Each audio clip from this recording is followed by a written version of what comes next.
It is just before dawn on the slopes of Mount Parnassus, and the world is wrapped in mist.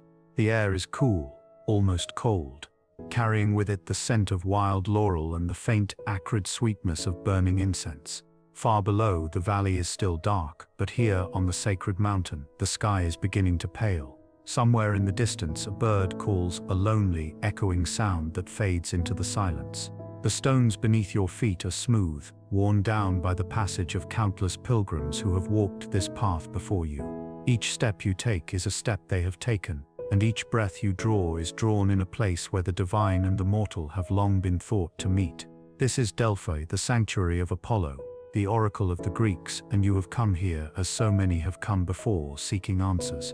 For more than 1,000 years, Delphi was the spiritual and political center of the Greek world. Kings and generals, philosophers and farmers, sailors and slaves, all came to this place to hear the voice of the god.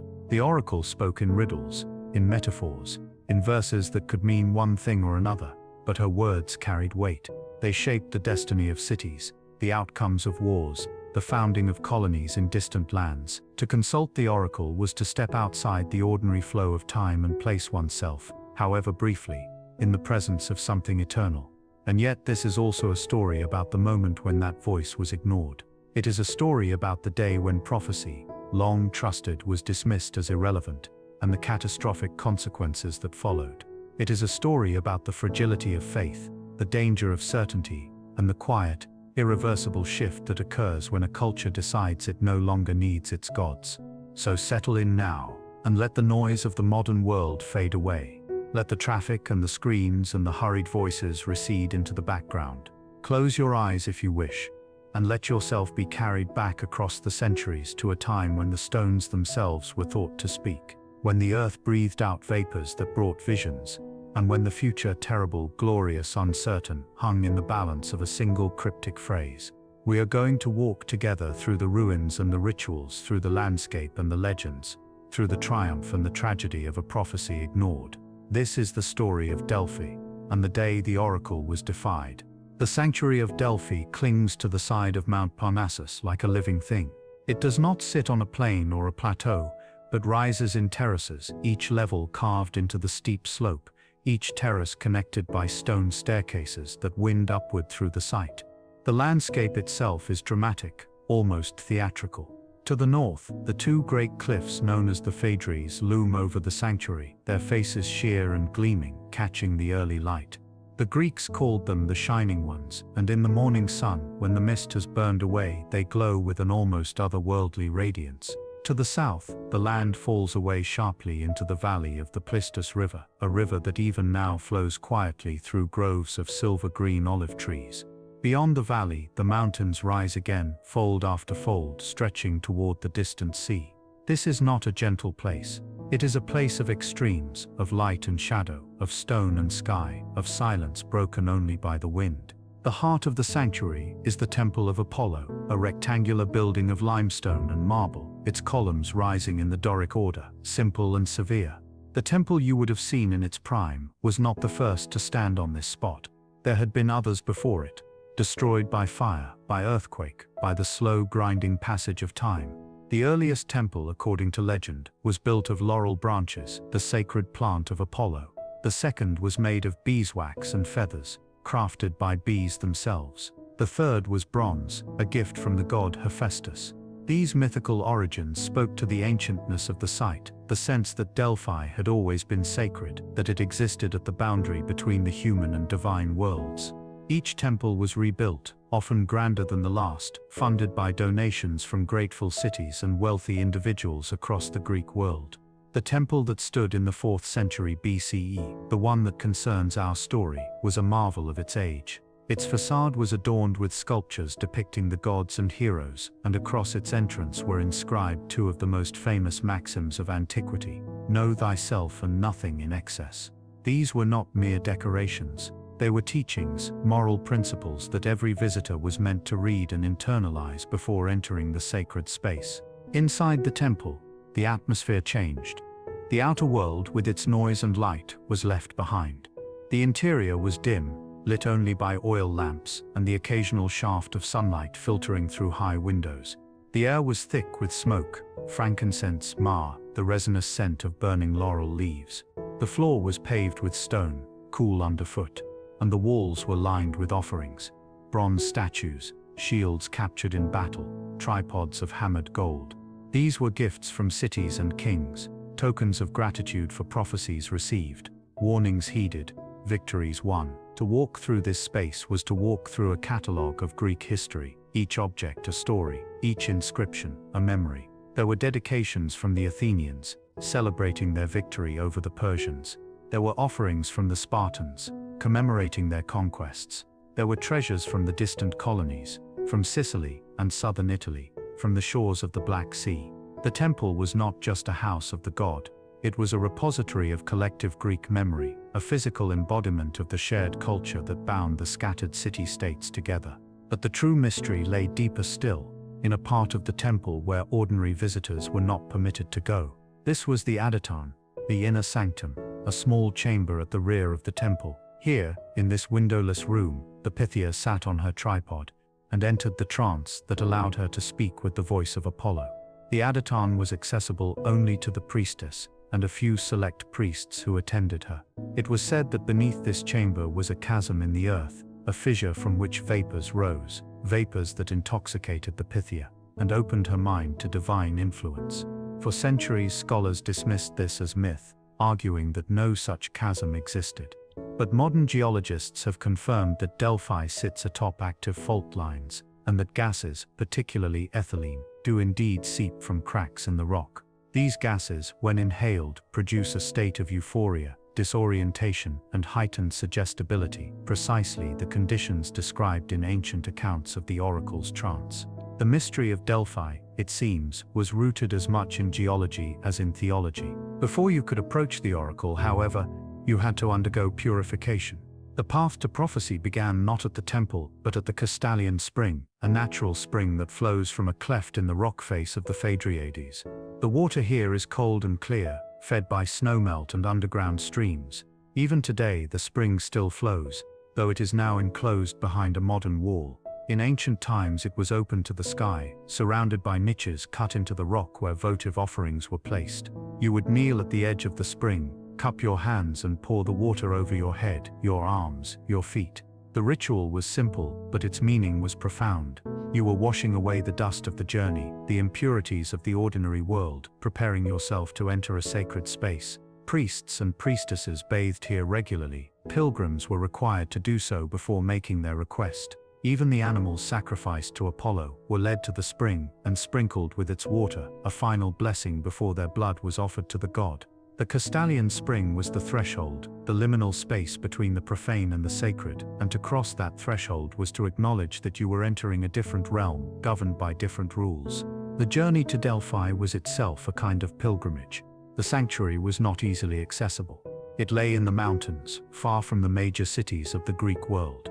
To reach it, you had to travel by foot or by mule along rocky paths that wound through the hills. If you were coming from Athens, the journey took several days. If you were coming from Sparta, even longer. Along the way, you passed through small villages and lonely stretches of wilderness.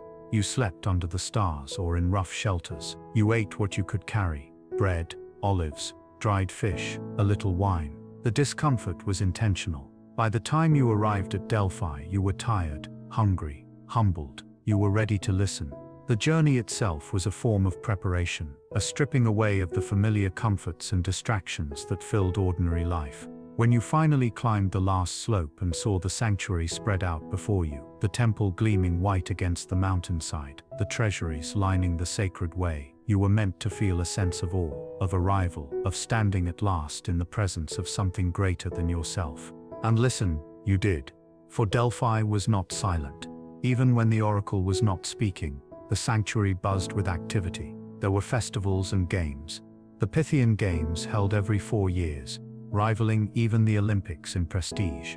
These games were held in honor of Apollo's victory over the serpent Python, a monster that had once guarded the site before Apollo claimed it as his own. The athletic competitions were similar to those at Olympia: foot races, wrestling, boxing, the pentathlon. But the Pythian Games also featured musical contests, poetry recitations, and dramatic performances. reflecting Apollo's role not just as a god of prophecy, but as a god of the arts. Poets recited their verses in the open-air theatre that was carved into the hillside above the temple. The theatre still stands today, its stone seats facing out over the valley, offering a view that is at once intimate and vast. To sit in that theatre is to understand something of the Greek sense of space and drama, the way they wove together the human and the divine, the performed and the real. The theatre could seat 5,000 people, and during the festivals, it would have been packed. The audience listening intently as actors declaimed the tragedies of Aeschylus and Sophocles, or laughed at the comedies of Aristophanes. Above the theatre, higher still on the mountain, was the stadium where the athletic events were held. It is a long, narrow track, surrounded by stone benches, capable of seating thousands of spectators. The races here were run in honor of Apollo, and the victors were crowned not with olive wreaths, as at Olympia, but with laurel, the sacred plant of the god. To win at the Pythian Games was to be touched, however briefly, by divine favor. Your name would be inscribed on stone, your victory celebrated in song, your glory remembered long after your death. The stadium is one of the best preserved ancient athletic facilities in Greece, and walking its length today, you can almost hear the roar of the crowd, the pounding of feet on the packed earth, the gasps and cheers as runners crossed the finish line. But for all the grandeur of the games, the true power of Delphi lay in the oracle herself, the Pythia, the priestess who sat at the center of this vast web of ritual, politics, and faith. She was not a queen or a goddess, but an ordinary woman, chosen for her purity and her devotion. Typically, she was older, past childbearing age, often widowed. She was selected from among the local women of Delphi, those who had lived their lives in the shadow of the sacred mountain. She did not need to be educated. She did not need to know how to read or write. What she needed was the ability to surrender herself completely to the god, to become a vessel through which his voice could speak. In earlier centuries, there had been only one Pythia at a time, but as the oracle's fame grew and the demand for prophecies increased, additional priestesses were appointed. By the height of Delphi's power, there may have been 3 Pythias serving in rotation, though only one would deliver prophecies on any given day. On the days when the oracle was consulted, and these were not frequent, they occurred only on certain days of the year, primarily in the spring and summer months. The Pythia underwent a series of preparatory rituals. She bathed in the Castalian Spring, just as the pilgrims did. She fasted, abstaining from food and perhaps from water as well. She dressed in simple white robes and crowned her head with a wreath of laurel. Then, accompanied by priests, she entered the temple of Apollo. But before she could descend into the Adyton, a sacrifice had to be offered. A goat was brought forward, and cold water was poured over its body. If the goat shivered, interpreted as a sign that the god was willing to speak, the sacrifice proceeded. The goat's throat was cut, its blood poured onto the altar, and its flesh was burned as an offering. The rising smoke, fragrant with burning fat and herbs, was thought to carry the prayers of the supplicants up to the gods. Only then, with the gods' approval secured, did the Pythia take her place on the tripod. The tripod itself was a simple object, a 3-legged bronze stand, but it held immense symbolic power. It was the throne of Apollo, and when the Pythia sat upon it, she ceased to be herself. She chewed laurel leaves, inhaled the vapors rising from the chasm below, and entered a trance. Ancient writers describe her condition in vivid terms. Her eyes rolled back, her body trembled. She muttered and cried out in a voice that was not her own. Some accounts suggest she spoke in coherent verses, hexameter lines like those of Homer, delivered in a state of divine inspiration. Others describe her words as fragmented, incoherent, requiring interpretation by the priests who attended her. The truth probably varied depending on the day, the priestess, the depth of her trance. What is certain is that her utterances were taken with the utmost seriousness. They were recorded, analyzed, debated. They were carried back to cities and councils, where they influenced decisions of war and peace, life and death. The prophecies themselves were famous for their ambiguity. The oracle rarely gave a simple yes or no. Instead, she spoke in riddles, in conditional statements, in verses that could be read multiple ways. This was not a flaw. It was a feature. Ambiguity allowed the oracle to be both infallible and flexible. If a prophecy seemed to come true, the god's wisdom was confirmed. If it seemed to fail, the fault lay not with the god, but with the interpretation. The most famous example of this ambiguity is the prophecy given to Croesus, the wealthy king of Lydia. Croesus, facing the rising power of Persia, asked the oracle whether he should attack. The oracle replied, "If you cross the river Halys, a great empire will be destroyed." Croesus, confident in his own power and wealth, took this as encouragement. He crossed the river and attacked the Persian king Cyrus. He was defeated, captured, and his empire was destroyed. But the empire that fell was his own, not Persia's. The prophecy was true, but not in the way he had expected. When Croesus later complained to the oracle about the misleading prophecy, he was told that he should have asked which empire would be destroyed. The fault, the priests argued, was his own. This kind of interpretive flexibility made the oracle a powerful political tool. City-states consulted Delphi before founding colonies, and the oracle's advice often reflected practical considerations: favorable climate, good harbors, defensible terrain wrapped in divine language. The oracle encouraged the Greeks to settle in places like Sicily, southern Italy, and the shores of the Black Sea, regions that would become vital parts of the Greek world. When Athens was threatened by the Persian invasion in 480 BCE, the oracle delivered a series of prophecies. The first was deeply pessimistic, warning that Athens would be destroyed and advising the Athenians to flee. The second, delivered after the Athenians refused to accept this fate, was more enigmatic. It spoke of a wooden wall that would save them. The Athenian leader Themistocles interpreted this to mean the city's fleet of ships, arguing that Athens should abandon the city itself and fight the Persians at sea. He convinced the Athenians to evacuate, and the result was the naval victory at Salamis, one of the most decisive battles in Greek history. The oracle had been vague, but Themistocles' interpretation had been brilliant, and Athens was saved. Yet, for all its influence, the oracle was not unchallenged. By the 5th century BCE, a new intellectual movement was stirring in the Greek world. Philosophy, as we would come to know it, was being born. In the city of Miletus, on the coast of Asia Minor, thinkers like Thales and Anaximander had begun to seek natural explanations for phenomena that had previously been attributed to the gods. Thales proposed that water was the fundamental substance of all things. Anaximander suggested that the universe was governed by natural laws, not divine whims. These were radical ideas challenging the traditional religious worldview.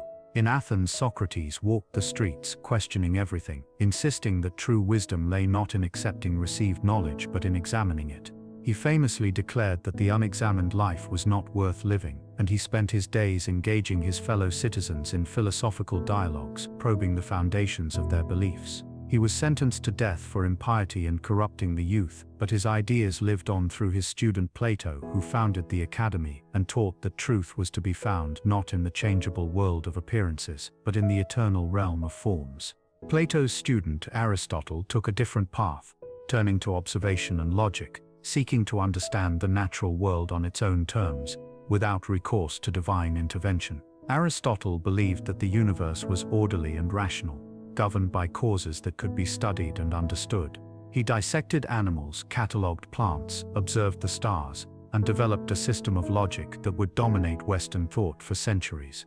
These philosophers did not necessarily deny the existence of the gods, but they were interested in finding natural, rational explanations for the world around them. The oracle, with its cryptic prophecies and claims of divine inspiration, seemed increasingly out of step with this new way of thinking. This was a world in flux.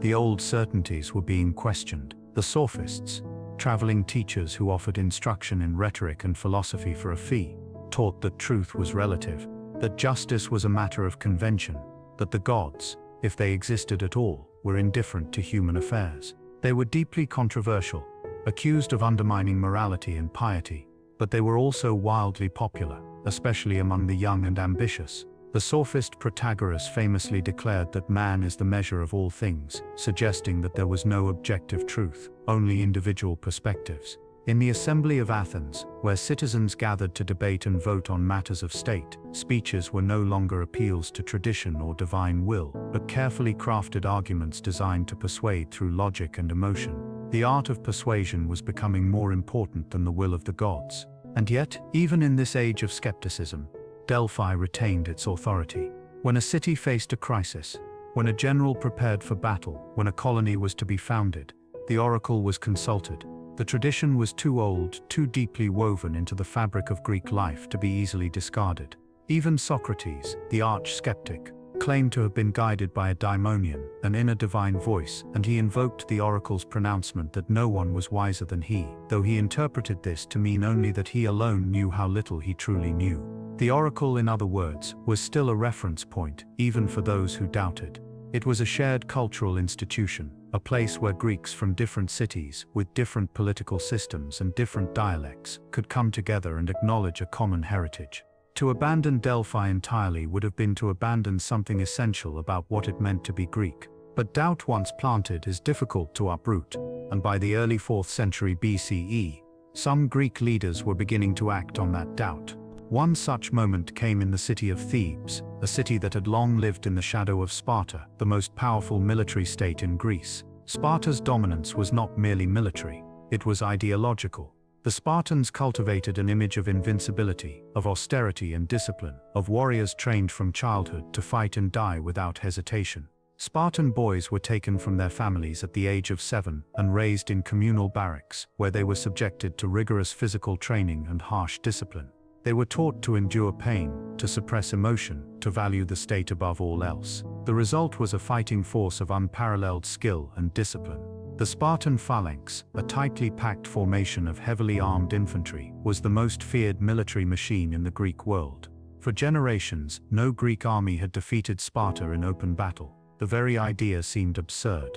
But in Thebes, two men dared to imagine the impossible. Their names were Epaminondas and Pelopidas, and they were military leaders of extraordinary vision and courage. Thebes had suffered under Spartan hegemony for decades. After the Peloponnesian War, which had ended with Sparta's victory over Athens in 404 BCE, Sparta had become the dominant power in Greece. It had installed pro-Spartan oligarchies in cities throughout the Greek world, crushing democratic movements and punishing those who resisted.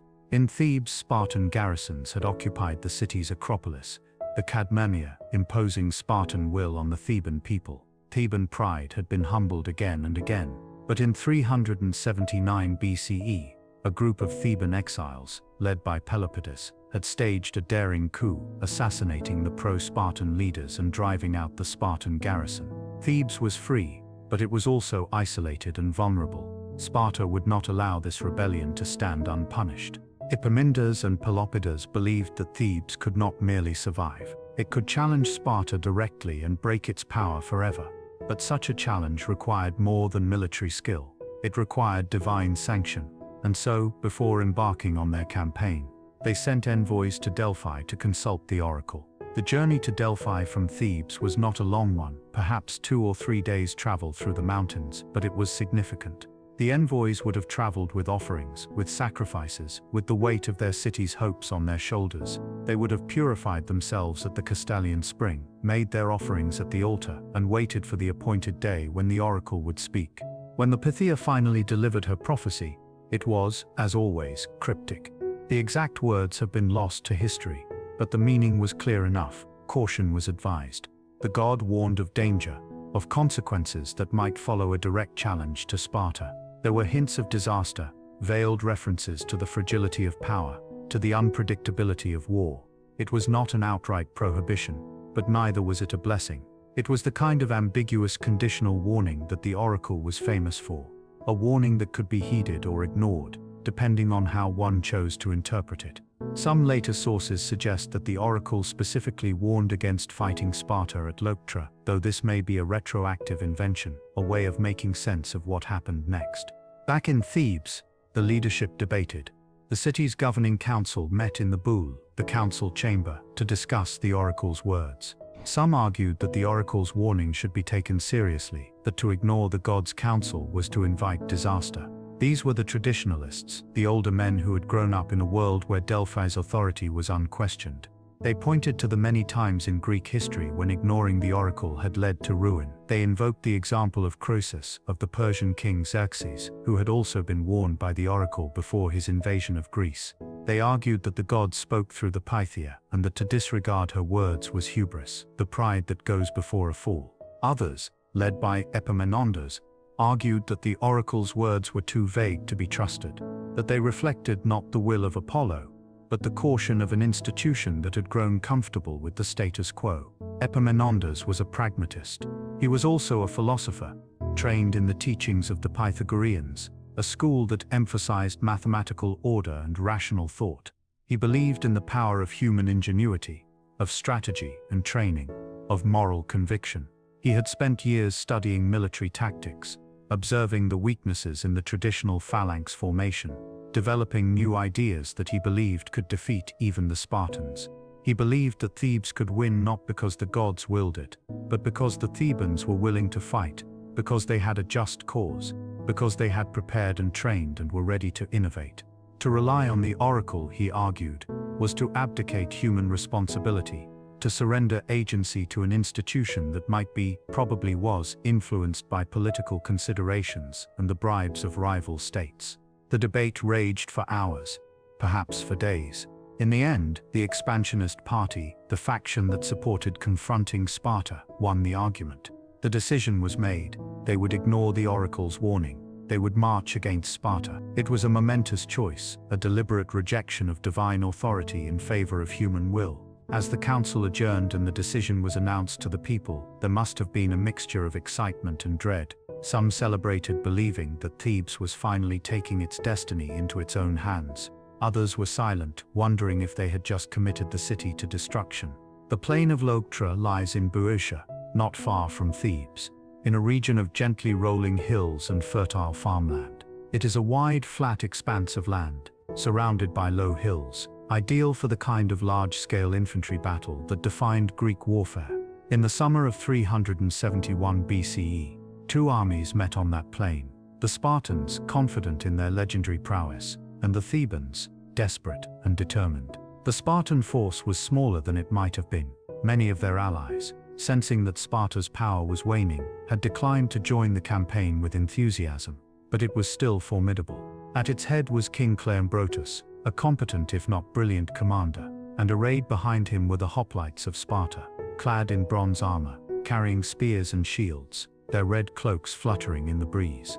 The Spartan army numbered perhaps 6,000 or 7,000 men, with additional allied contingents from other Peloponnesian cities. The Theban army, by contrast, was unconventional. Epaminondas had spent years training his men, developing new tactics, challenging the old orthodoxies of Greek warfare. At the heart of his army was the Sacred Band, an elite unit of 300 men, all of them pairs of lovers. The Greeks believed that men would fight more fiercely to protect those they loved, and the Sacred Band embodied that principle. They were selected from the best warriors in Thebes, bound together not just by military discipline, but by personal devotion. They trained together, fought together, and were sworn never to retreat. They were the best of the best, the tip of the spear, and they had never been defeated. Pelopidas commanded them, and his presence on the battlefield was itself a source of Theban morale. But Epaminondas' true innovation was not the Sacred Band. It was his revolutionary use of depth. In a traditional Greek phalanx, the infantry was arrayed in a line 8 or 12 men deep, with the best troops typically placed on the right wing, because in the phalanx formation, each man's shield protected the man to his left, leaving the right side of the formation vulnerable. The best warriors were placed there to guard the exposed flank. Epaminondas inverted this logic. He placed his strongest troops, including the Sacred Band, on the left wing, and he massed them 50 men deep, an unprecedented concentration of force. The idea was to create an overwhelming shock column that could smash through the enemy line at a single point. The rest of the Theban line was kept relatively shallow, designed to hold the Spartan center and right wing in place while the deep column on the left did its work. Epaminondas also advanced his army in a diagonal formation, with the left wing moving forward faster than the rest, so that it would strike the Spartan right wing, where the Spartan king and the best Spartan warriors would be positioned before the rest of the Spartan line could react. The battle began in the morning, as most ancient battles did. The two armies advanced toward each other slowly, the phalanxes moving in unison, each man keeping pace with the man beside him. The distance between them closed. 500 yards, 400, 300. The ground trembled with the weight of thousands of armored men. The air was filled with the sound of bronze scraping against bronze, of shields clashing, of commanders shouting orders. Dust rose from the trampled earth, and the smell of sweat and leather and fear hung heavy in the air. As the lines drew closer, the tension became unbearable. Men gripped their spears tighter, adjusted their shields, whispered prayers to the gods, and then with a great roar, they collided. The initial impact was a chaos of noise and violence. Spears shattered against shields, men grunted and shouted. The front ranks pressed forward with all their strength. In a phalanx battle, the first few minutes were critical. If you could drive the enemy back, create a gap in their line, you could pour through and attack them from behind. If you faltered, if your line broke, you were lost. The Spartans, disciplined and experienced, held their ground. They had fought in dozens of battles, and they knew how to maintain their formation under pressure. But the Thebans, driven by desperation and led by the sacred band, fought with a fury that the Spartans had never encountered. The deep column on the Theban left pushed forward step by step, driving the Spartans back through sheer weight and momentum. The fighting was brutal and intimate. Men stabbed with their spears at any exposed flesh, any opening in the wall of bronze. When spears shattered, they drew their swords and hacked at shields, at helmets, at legs and arms. The ground became slick with blood, bodies piled up at the point of contact, and the living climbed over the dead to continue the fight. In a phalanx, individual skill mattered less than collective strength. You pressed forward with your shield, trying to drive the enemy back, trying to create a gap in their line. You relied on the man beside you to protect your right side, and you protected his left side in return. To break ranks was to die. To falter was to doom your comrades. On the Theban left wing, the deep column of 50 men began to exert its terrible pressure. Epaminondas himself was in the front ranks, leading by example, his sword flashing, his voice rising above the din, urging his men forward. The sacred band, fighting for their lovers, for their city, for their honor, refused to give ground. They pushed, and slowly, inexorably, the Spartan right wing began to buckle. Men stumbled and fell, and those who fell were trampled underfoot by the advancing Thebans or by their own comrades trying to retreat.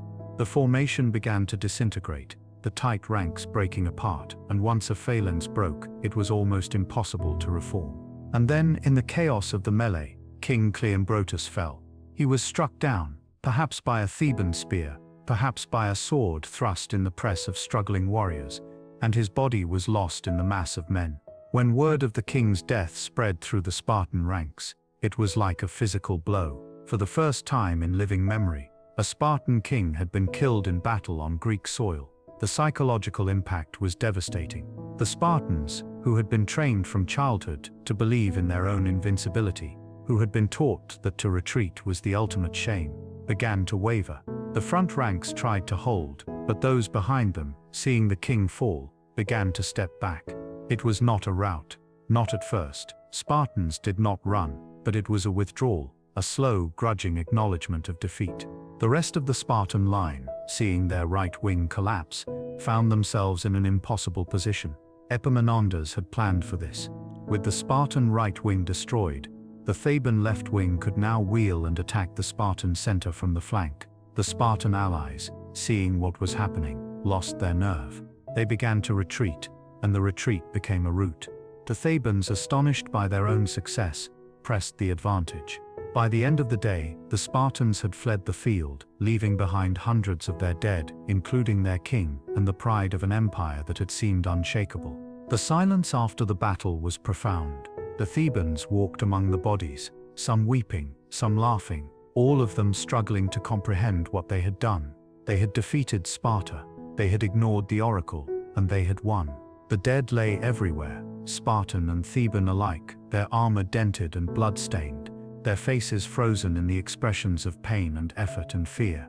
The Thebans began the grim work of collecting their own dead, stripping the armor from the Spartan corpses, erecting a trophy, a pile of captured arms and armor, to mark their victory. And as the news spread, first to Thebes then to the rest of Greece, the impossible became undeniable. Sparta, the invincible, had been defeated. The world had changed. The consequences of Leuctra rippled outward like waves from a stone thrown into still water.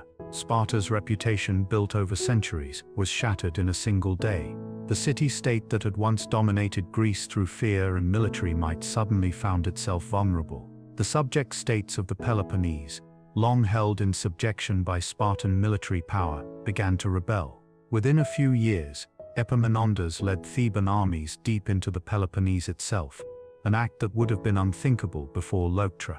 He liberated Messenia, the Helot state that had been enslaved by Sparta for 3 centuries. The Messenians, who had lived for generations as agricultural serfs, tilling Spartan fields and providing the labor that allowed Spartan citizens to devote themselves entirely to warfare, were suddenly free.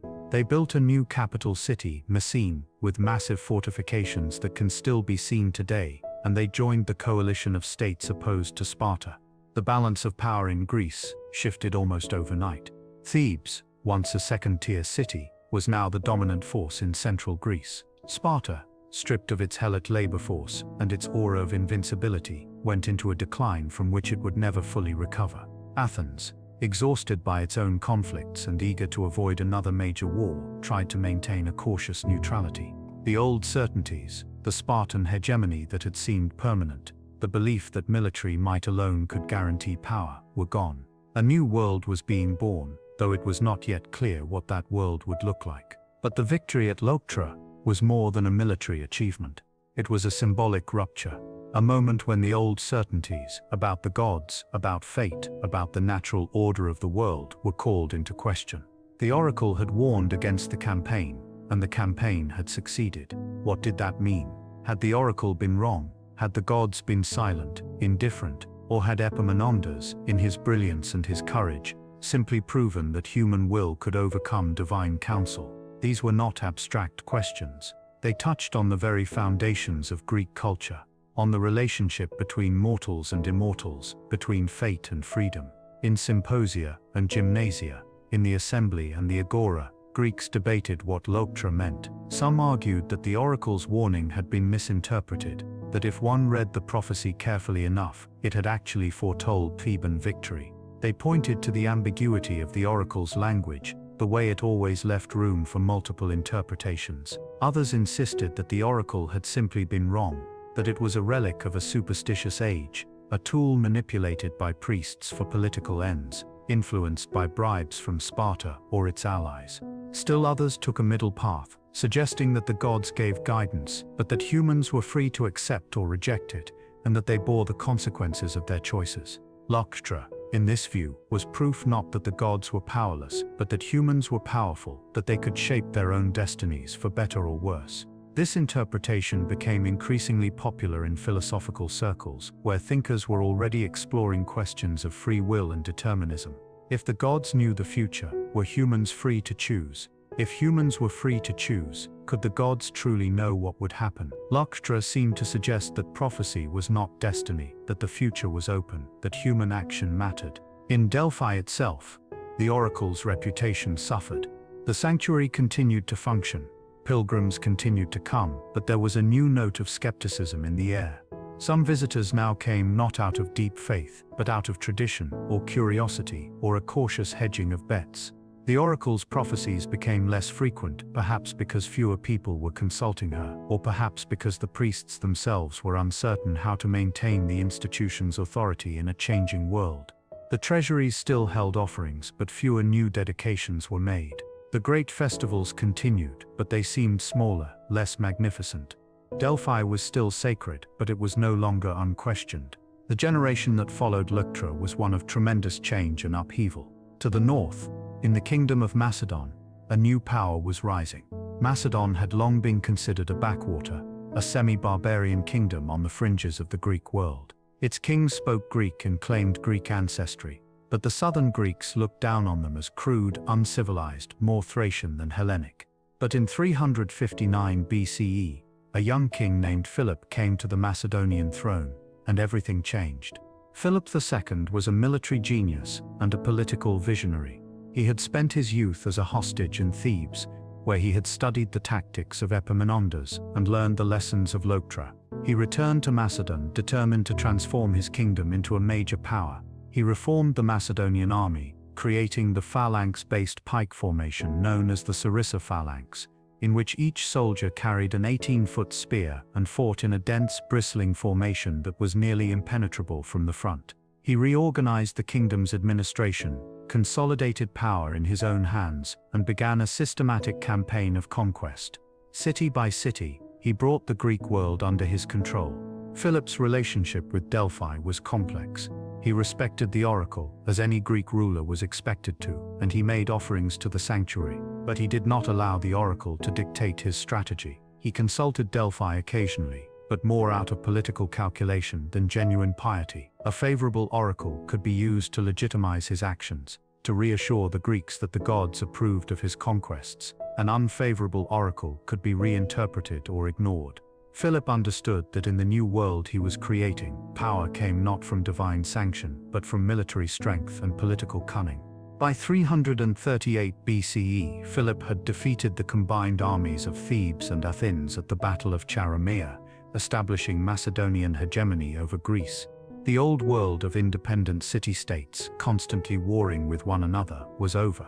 Greece was now effectively a Macedonian protectorate, and the stage was set for Philip's son, Alexander, to carry Greek culture to the ends of the known world. Alexander the Great was raised on stories of heroes and gods. His mother, Olympias, claimed descent from Achilles. His tutor was Aristotle, who taught him philosophy, science, and the art of rational inquiry. Alexander grew up believing that he was destined for greatness, that he was chosen by the gods to conquer the world.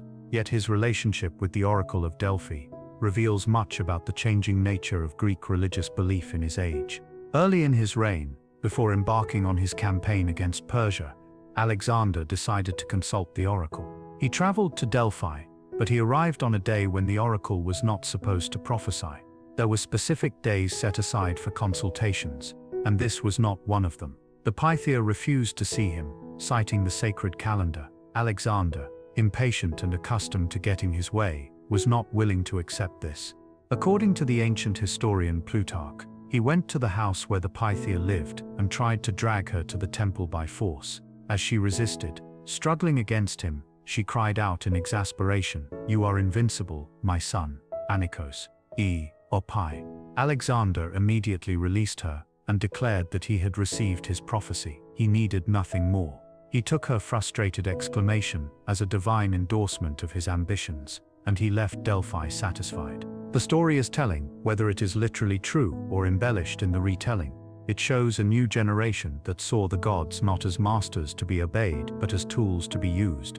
Alexander did not wait for the god to speak in his own time. He forced the issue, and he interpreted the result in whatever way suited his purposes. This was a far cry from the reverence with which earlier generations had approached the sanctuary. For Alexander, the oracle was a formality, a way of securing divine approval for plans he had already made, and when the oracle was reluctant, he simply took what he needed and moved on. Alexander's conquests transformed the Greek world. He swept across Persia, Egypt, Central Asia, and into India, creating an empire that stretched from the Adriatic Sea to the Indus River. Everywhere he went, he founded cities, spread Greek culture, and promoted a vision of a cosmopolitan world in which Greek and barbarian could live together. The old model of the polis, the independent city-state jealously guarding its autonomy, was replaced by vast kingdoms ruled by Alexander's generals and their descendants. These were the Hellenistic kingdoms, the Ptolemies in Egypt, the Seleucids in Syria and Mesopotamia, the Antigonids in Macedon, and they represented a new kind of political organization, blending Greek and Oriental elements. In this new world, Delphi's role changed. It was still respected, still visited, but it was no longer the center of the Greek political universe. The great questions of war and peace, of colonization and alliance, were now decided in the courts of kings, not in the councils of city-states. The oracle's advice was less relevant to a world of vast empires and professional armies. Hellenistic kings occasionally consulted Delphi, but more often they relied on court philosophers, astrologers, and their own judgment. The Stoics taught that the universe was governed by rational laws, by a divine logos that could be understood through reason. The Epicureans taught that the gods, if they existed, were indifferent to human affairs, and that the goal of life was to achieve a taraxia, a state of tranquil pleasure free from fear and superstition. Both philosophies offered ways of understanding the world that did not require oracles or prophecies. Delphi continued to function through the Hellenistic period, but it was increasingly a monument to the past rather than a force shaping the present. The great festivals were still held, though less frequently and with less grandeur.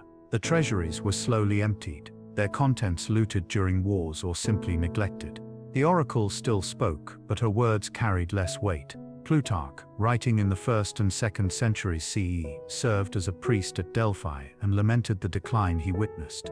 He wrote that the Pythia no longer spoke in the inspired hexameter verses of old, but in plain prose, and that she spoke less and less frequently. He attributed this to a general fading of divine presence in the world, a withdrawal of the gods from human affairs, though modern scholars would point to changing social and political circumstances as a more likely explanation.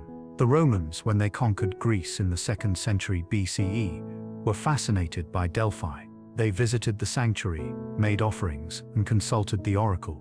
But they were also pragmatic and skeptical. Roman generals sometimes sought the oracle's blessing before military campaigns, but they did not let prophecies dictate their strategies.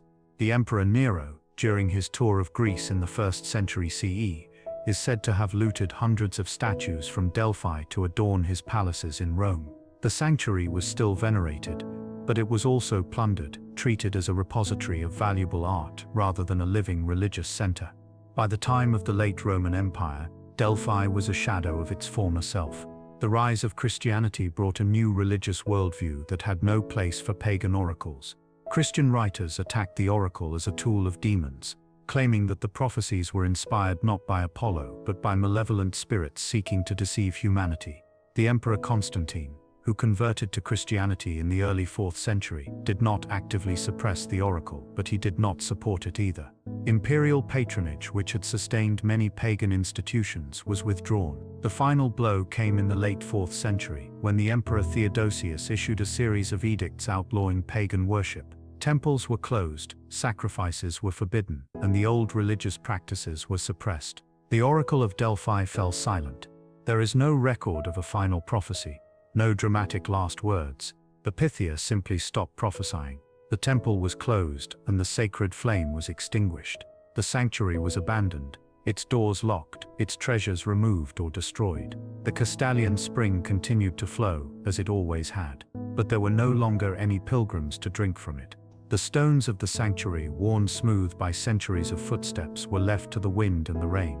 Earthquakes toppled columns, landslides buried buildings, and vegetation reclaimed the terraces. For more than 1,000 years, Delphi was forgotten. The site was known, of course.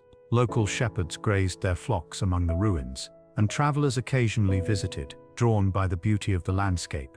But the sanctuary itself was buried under centuries of debris and overgrowth. The Temple of Apollo collapsed, its columns toppled by earthquakes, its walls crumbled by time. The theater and stadium were choked with weeds. The treasuries were empty, their contents long since carted away. A small village, called Castri, grew up on the ruins, its houses built from the ancient stones, its inhabitants unaware of the history beneath their feet.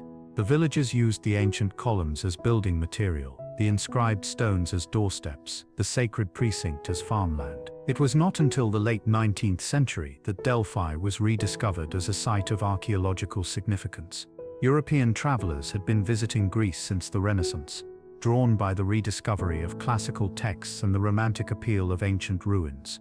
But systematic excavation of Delphi did not begin until 1892, when the French school at Athens received permission from the Greek government to excavate the site.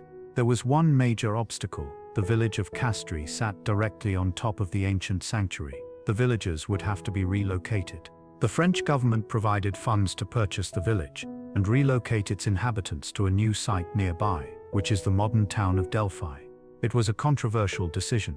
Some villagers resisted, unhappy about being forced from their homes, but eventually the relocation was completed. The excavation could begin. It was a monumental task. Tons of earth and debris had to be removed. Walls had to be stabilized, columns reassembled, inscriptions deciphered. The work was painstaking, inch by inch, season by season. But slowly, the sanctuary emerged from the earth. The sacred way, the path that pilgrims had once walked, was cleared and repaved. The foundations of the Temple of Apollo were exposed, revealing the layout of the ancient building. The theater was excavated, its stone seats cleaned and restored.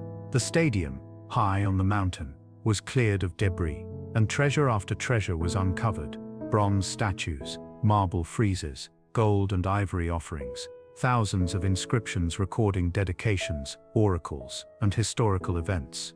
One of the most famous discoveries was the charioteer of Delphi, a bronze statue of a young man standing in a chariot, his expression serene, his eyes inlaid with onyx and stone. The statue had been buried in a landslide in antiquity, and it had survived the centuries intact, its surface still gleaming, its details still sharp. It was a masterpiece of ancient Greek art, and it became the symbol of the rediscovered Delphi, a reminder of the skill and beauty of the civilization that had once flourished here. A museum was built to house the finds, and as the collection grew, it became one of the most important archaeological museums in Greece. The Siphnian treasury frieze, with its intricate carvings of gods and giants locked in battle, was reconstructed and displayed. The marble sculptures that had once adorned the pediments of the Temple of Apollo were pieced together. Thousands of inscriptions were catalogued, providing a wealth of information about Greek history, religion, and politics.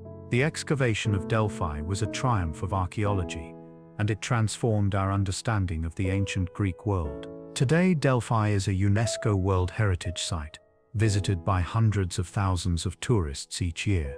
They walk the sacred way, just as the ancient pilgrims did, though now they carry cameras and guidebooks instead of offerings and sacrifices.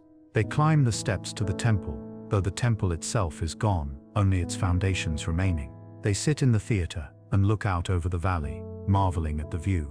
They visit the museum and gaze at the charioteer, at the friezes and statues, at the inscriptions that tell the stories of long-dead cities and forgotten wars.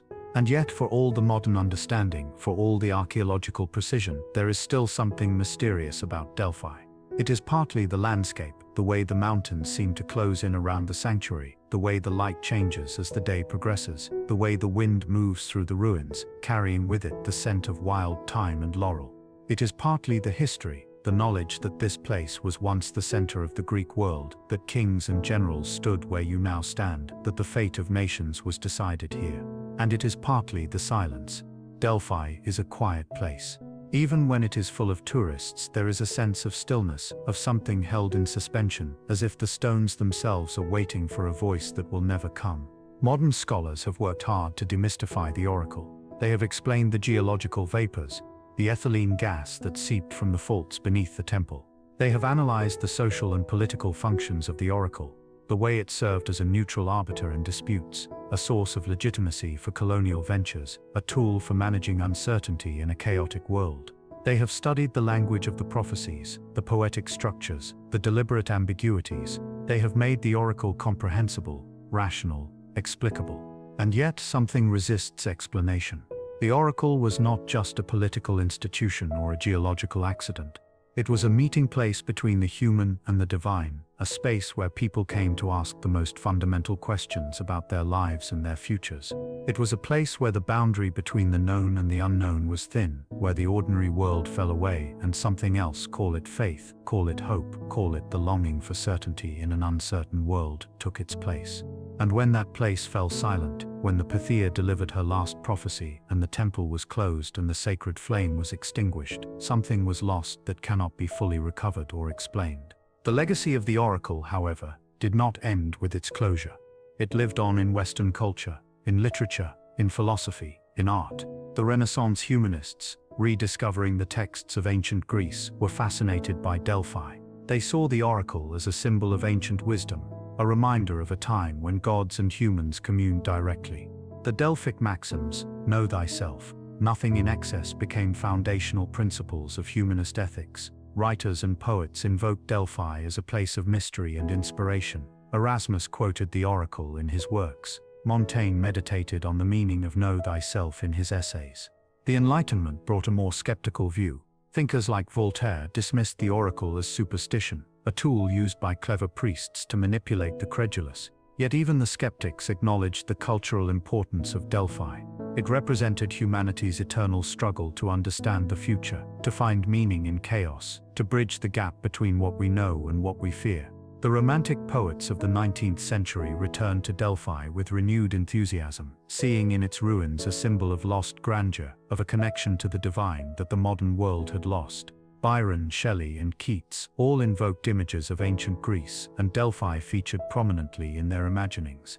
In the 20th century, the oracle became a subject of psychological and anthropological study. Carl Jung saw the oracle as an expression of the collective unconscious, an archetypal figure representing the human need for guidance and meaning.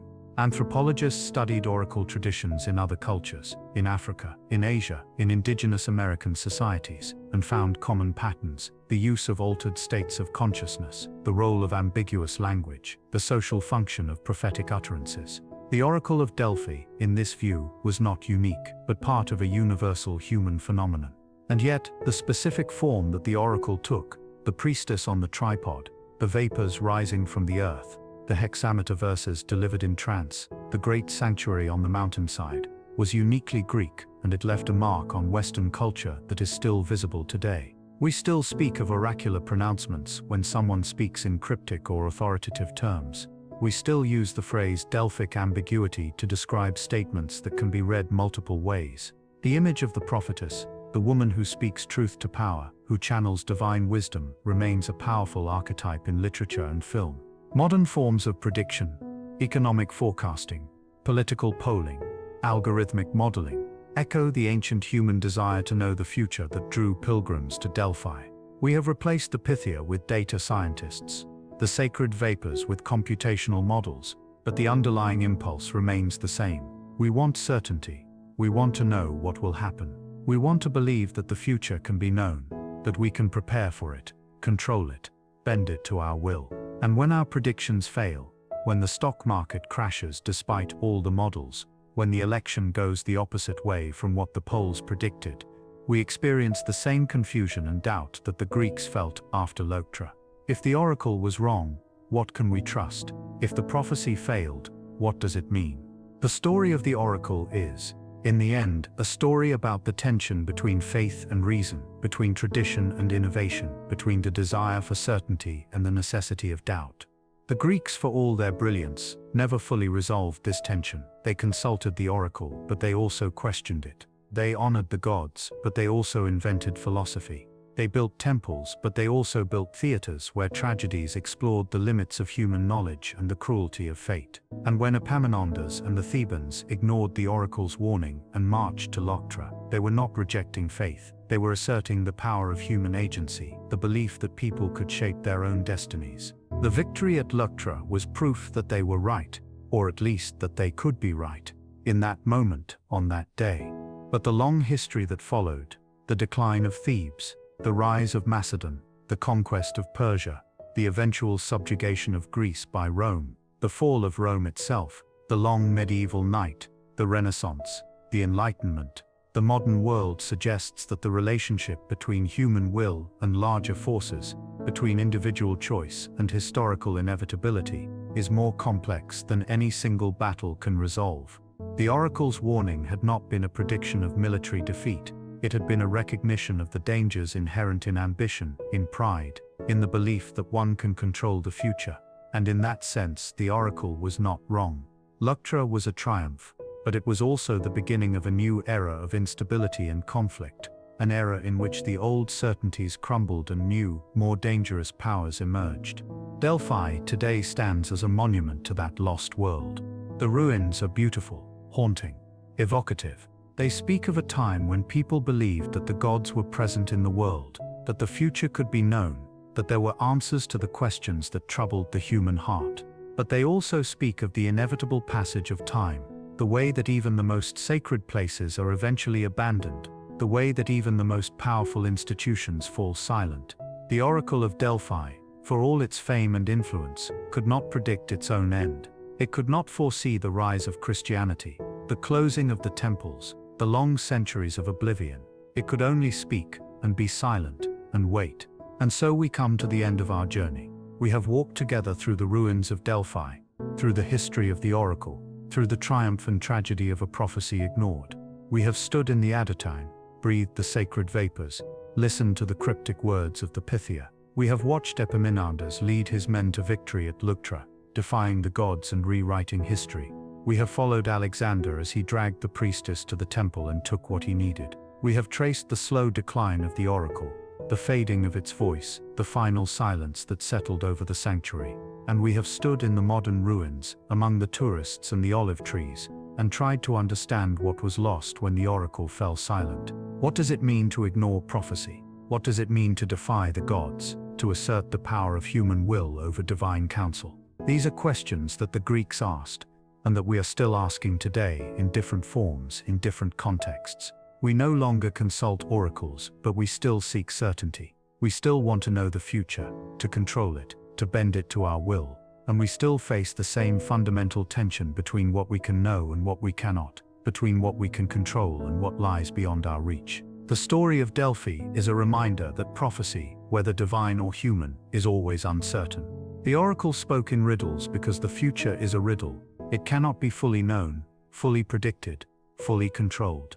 And those who believe they can control it, whether they are kings or generals, philosophers or prophets, are always in some sense deluding themselves. The future is shaped by countless forces, some within our control, some far beyond it. And the best we can do is act with wisdom, with courage, with an awareness of our own limitations.